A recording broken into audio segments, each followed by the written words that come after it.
Hi, my name is Tracy James. I have had the great pleasure of being brought to this church really for the job. I wasn't practicing much faith-based education at the time, and so when I came to Lord of Life for the job, there were some things that required me to come to some services, and I was able to find that I really loved the community here and the lessons of the Lutheran Church, and it resonated with me, so I was able to really just sort of plow into the experiences that the church gave me, as well as those that I was getting through my job at the preschool. Some of the things that I have done are, I'm sort of a last minute volunteer, so I do like to be engaged in a lot of different areas so that I know different people from different communities within the church. I think that's really, part of that is my personality, but I also think it's a more enriching experience. So I have at times been helpful more through the preschool with Gracing Spaces. I have oftentimes in staff meetings when one of our ministry leaders is looking for help and didn't get quite enough volunteers, oftentimes I'll raise my hand and say, I'll set up the luminaries for Christmas Eve. And so I've done some Christmas Eve setup and some ushering, which I had never done before in all of my years attending church growing up. So that was kind of a unique experience.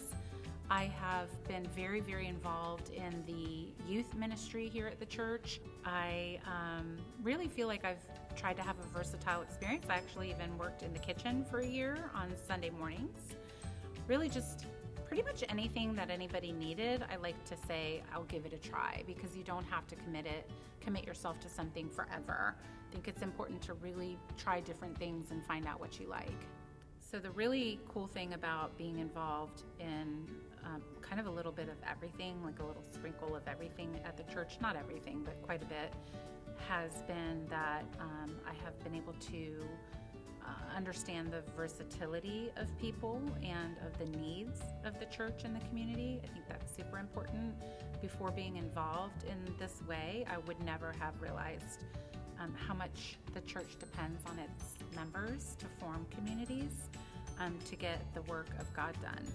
Within each community, I formulated somewhat of small group connections too, because an example would be having worked with the youth and going on some trips with them and spending lots and lots of time with them.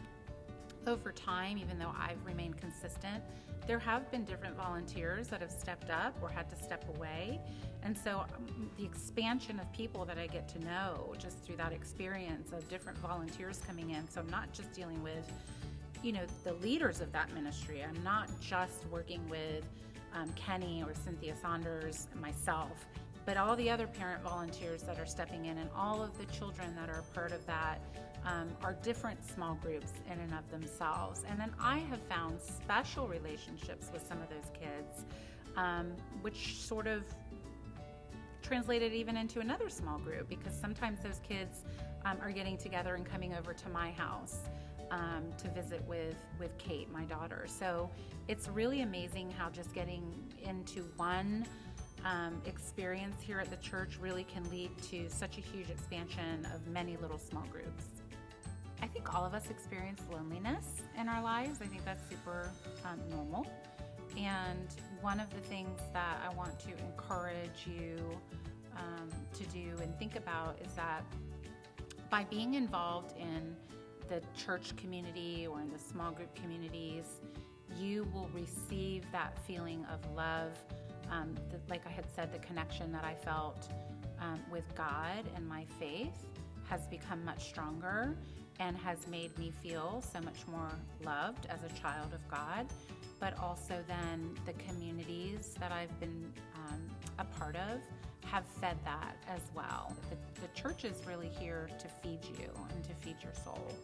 And it doesn't have to just be on Sunday mornings. And in fact, the more relationships you build, the more love that you will feel, not just through your experiences with your God and your faith, but through all of the people who who make that a real thing for you in day-to-day life. So some of you who know me know that the experience that I've had here has been really somewhat life-altering for me, in the sense that having been raised Catholic and not participating so much in that faith, I had somewhat of a cynical view of church and of church community. And so when I came here and got the job, I really did feel like it was a calling. I left the interview process feeling incredibly called to the job. And then when I came to some of the church services, I felt again called to be part of the larger community of the church, not just the school. It has given me a sense of purpose. It has connected me more to God. It has erased a lot of my cynicism. It has given me the sense of belonging that I deeply desire in my life. We will be moving this year, for those that don't know, and heading south. And that's a bittersweet experience for me. And obviously the bitter part is leaving the community that I really wanted to be a part of and engaged in. And it was really one of the things when I was doing my pros and cons list, what am I gonna really miss about being here in Northern Virginia? And the church was really at the top of that. And it's because of having felt so embraced by so many people and being able to be a part of so much as I wanted, really. That's the nice thing about it, is that it's all a choice. So if you make the choice to engage and formulate those friendships and connections and be part of the small communities, it'll be a gift for you every day, and it was for me, so I'll be missing that a lot. So I invite you to be a part of the BeLoved small group community. There is nothing from that experience that you will take away as negative. It's all going to be something that enriches your life and helps you to feel like you belong and that you are loved.